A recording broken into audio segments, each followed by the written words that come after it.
Nobody ever tells you that betrayal feels cold. Lena Graves sat stiffly in a glass-walled conference room on the 14th floor, her palms clenched beneath the table.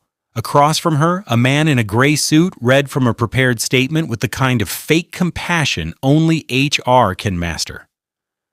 Greater than Lena, after reviewing your recent performance metrics, the leadership has decided to move in a different direction. A different direction? What they really meant was, you saw too much. Just 2 months ago, she was praised for detecting a breach that almost exposed the company's $12 billion defense project. And now she was being labeled incompetent? She didn't flinch. She didn't argue. She just nodded, signed the paper, and left the building like it was any other day. But inside, she was already planning how to burn the place down, slowly, legally, and completely. It had started with a name. One invoice in the system had a signature that didn't match the digital certificate. Curious, Lena followed the breadcrumb.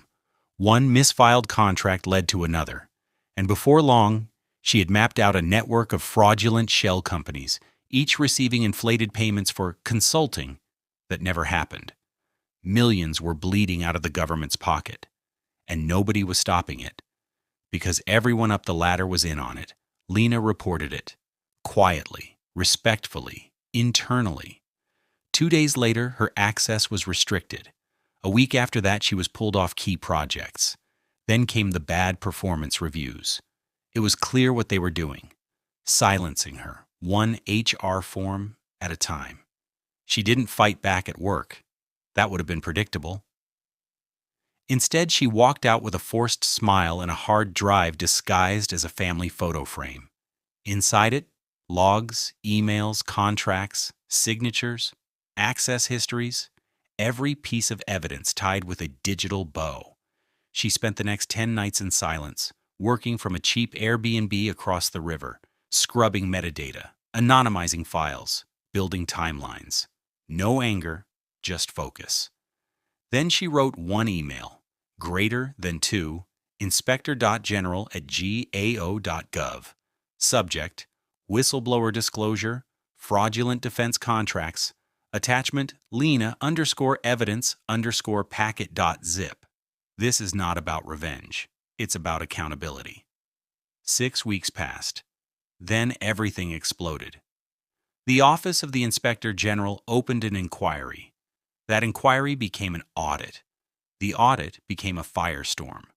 One by one, the executives began to sweat. Homes were raided. Phones seized. 3 C-levels resigned within a month. News outlets picked up whispers of deep internal corruption tied to federal defense budgets. The company's stock tanked. Investors fled. The government froze all contracts pending investigation. And through it all, Lena watched quietly, never saying a word. They had called her incompetent. Now they were begging their lawyers to keep them out of prison. Lena sat by the window of a small apartment in Boston, laptop open, the city glowing below.